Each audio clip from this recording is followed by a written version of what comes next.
So today I have two questions of the introduction to trigonometry chapter.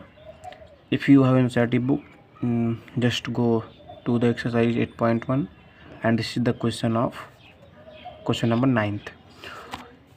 देखिए यहाँ पर क्या है, कह रहा है क्वेश्चन कह रहा है कि त्रिभुज ABC में जिसका कोण B समकोण है, यदि tan A बराबर 1/√3 तो निम्नलिखित के मान ज्ञात करें। पहला ज्ञात करना है sign A cos C plus cos A sign सी, ठीक है। और दूसरा कह रहा है cos A cos C minus sign A sign सी, इनके मान हमको निकालने हैं, ठीक है। तो देखो कैसे करेंगे। सबसे पहले हम करते हैं क्या इसमें कि यहाँ पे tan a बराबर 1/√3 लिखा हुआ है, तो सबसे पहले हम ट्रायंगल ड्रा करेंगे। ओके, तो यहाँ पर मैंने एक ये त्रिभुज बनाया हुआ है। कह रहा है त्रिभुज ABC है और B कोण जो कोण B है वो समकोण होगा, तो मान लेते हैं जो कोण B ये हो जाएगा, ठीक है। तो त्रिभुज A या A लिखते हैं, ये B लिखते हैं, यहाँ पे हम C लिखते हैं।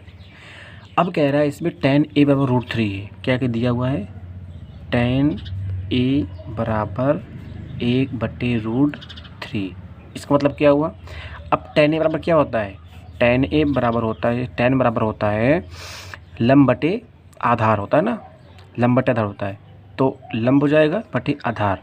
अब यहाँ पे लंब क्या है इसका, देखो अगर हम इस एंगल से देखेंगे तो इस एंगल से जो लंब होता है क्या होता है, कोण साइन भुजा वाली होगी, तो BC लंब हो जाएगा, आधार AB हो जाएगा, ठीक है।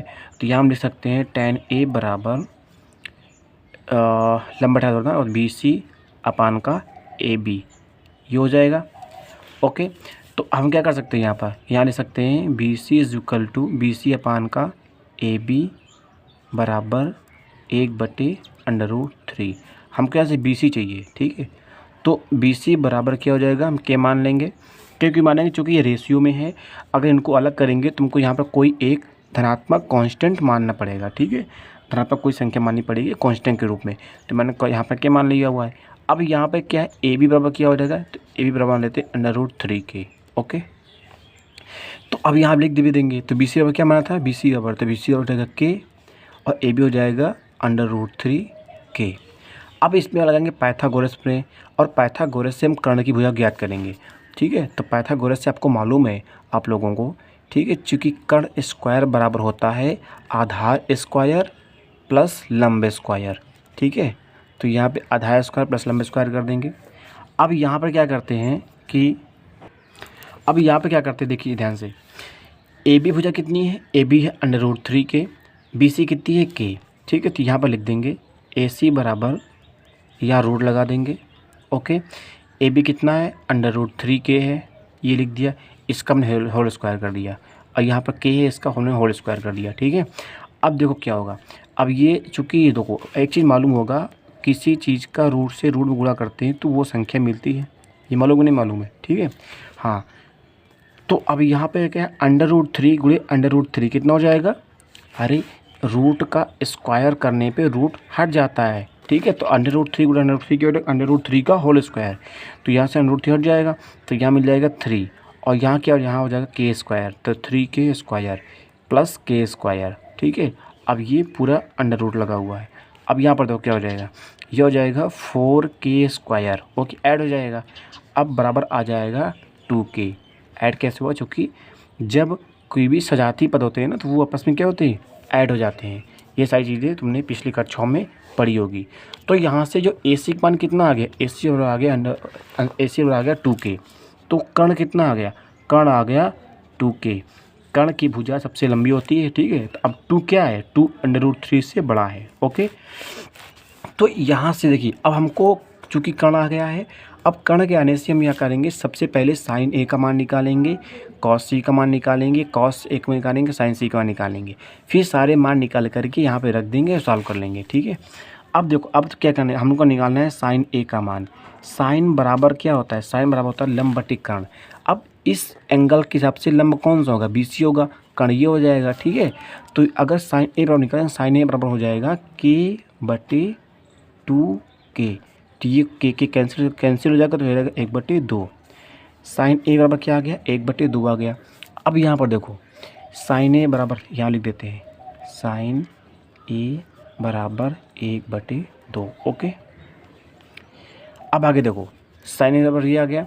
अब आगे बोल रहा है हाँ कॉस सी चाहिए। अब कॉस सी के लिए क्या है, कॉस सी के लिए एंगल ये होगा, कॉस सी के लिए एंगल ये होगा। अब इसके अकॉर्डिंग लंब ये हो जाएगा, आधार ये हो जाएगा, कर्ण वही रहेगा। तो कॉस सी के लिए क्या हो जाएगा, कॉस सी बराबर, कॉस बराबर होता है आधार बटे कर्ण, आधार ये हो जाएगा, कर्ण ये हो जाएगा। तो यहाँ हो जाएगा k बटे 2k, तो ये भी हो जाएगा 1/2, ठीक है। तो कॉस सी का कितना आ जाएगा, 1/2। ओके, अब देखिए, अब हमको निकालना है कॉस ए का मान और साइन सी का मान। तो जैसे हम कॉस ए का मान निकालेंगे तो ये आ जाएगा हमारा कितना हो जाएगा, कॉस बराबर। अब देखो यहाँ से कॉस बराबर क्या, कॉस ए बराबर कितना हो जाएगा, कॉस होता है आधार बटे कर्ण, आधार क्या हो जाएगा, ये हो जाएगा और कर्ण ये हो जाएगा। ओके, तो ये होगा √3/2k, √3k/2k। तो यहाँ के कैंसिल होगा, क्या मिलेगा, कॉस ए बराबर, तो देखिए कॉस बराबर होता है आधार बटे कर्ण। ओके, तो कॉस ए निकालेंगे तो कॉस ए की अकॉर्डिंग आधार क्या हो जाएगा, ये हो जाएगा, कर्ण ये हो जाएगा। तो √3k/2k, के कैंसिल हो जाएगा, तो क्या मिलेगा, √3/2 ये मिलेगा, सॉरी √3/2 ये मिलेगा, ये हो गया कॉस ए। अब कॉस ए के बराबर क्या बात क्या निकालेंगे, साइन सी निकालेंगे। अब साइन सी के लिए ये हो जाएगा, इसके अकॉर्डिंग लंब ये होगा, कर्ण ये होगा, आधार ये होगा। तो साइन बराबर क्या होता है, लंब बटे कर्ण होता है। तो लंब क्या हो जाएगा, ये, कर्ण ये हो जाएगा ये, ठीक है। तो √3k/2k, के कैंसिल हो जाएगा, क्या हो जाएगा, √3/2। तो यहाँ से अगर हम निकालेंगे हम साइन सी, तो साइन सी बराबर हो जाएगा √3/2। अब ये देखो, अब क्या करना है, साइन ए का मान, कॉस सी का मान, कॉस ए का मान, साइन सी का मान उठा करके हमको पहली बार में रख देना है, sign A cos C plus cos A sign सी। तो जैसे हम इसमें मान रखते हैं, आप लोग देखें कि साइन ए का मान 1/2 है, साइन ए का मान कितना है, 1/2 है। कॉस सी का मान कितना है, कॉस सी का मान भी 1/2 है। तो 1/2 गुणे 1/2 प्लस लगा है, तो प्लस हमने लगाया। अब कॉस ए का मान कितना है, कॉस ए का मान √3/2, √3/2 मल्टीप्लाई किया। और कॉस सी का मान भी, साइन सी का मान भी √3/2 है। ओके, ये कर दिया। अब यहाँ से क्या हो जाएगा, 1/4 हो गया। ओके, प्लस अब √3 गुणे √3 करेंगे तो यह हो जाएगा 3 हो जाएगा, ठीक है। तो 3/4 हो गया। जब हर सेम होते हैं तो आपस में जोड़ देते हैं उनको, तो यह रहेगा 3 1 + 4 हो गया, 4 हो गया। तो आंसर आ गया 1, आंसर आ गया 1। ये बात समझ आई कि नहीं आई, बहुत आसान है। सबसे पहले करना क्या था कि इसमें में एक ट्रायंगल ड्रा करेंगे। कह रहा है कोण बी समकोण है, तो हमने कोण बी समकोण कर दिया। ABC से ड्रा किया। कह रहा था tan A बराबर 1/√3 था। तो अब tan बराबर क्या होता है, tan बराबर होता है लंब बटे आधार। तो लंब मान ये हो जाएगा, आधार ये हो जाएगा। इसी तरह से हमने क्या किया, इसमें हमने 1/√3 किया। अब हमने इसको अलग अलग करना है, मानना है। तो BC बराबर क्या हो जाएगा, BC बराबर की मान लेंगे, AB बराबर √3 हो जाएगा। अब हमारा ये क्या है, लंब आधार ये हो गया, लंब ये हो गया, हमको कर्ण निकालना है। तो हम इसमें लगाएंगे पाइथागोरस पर में, उससे हम जो है कर्ण का मान भी निकालेंगे। फिर हम क्या करेंगे, साइन ए का मान, कॉस ए का मान, कॉस ए का मान, साइन सी का मान निकाल करके सारे वैल्यूज़ को निकाल करके यहाँ पर हम पुट कर देंगे और वैल्यू निकाल लेंगे। अब देखिए ये वाला है, इसको आपको अपने से करना है, इसको आपको अपने से करना है कि cos A cos C sign A sign सी के मान भी यहाँ से निकालने हैं और यहाँ पर पुट करने हैं। फिर आंसर देखना है कितना आएगा। ओके, चलिए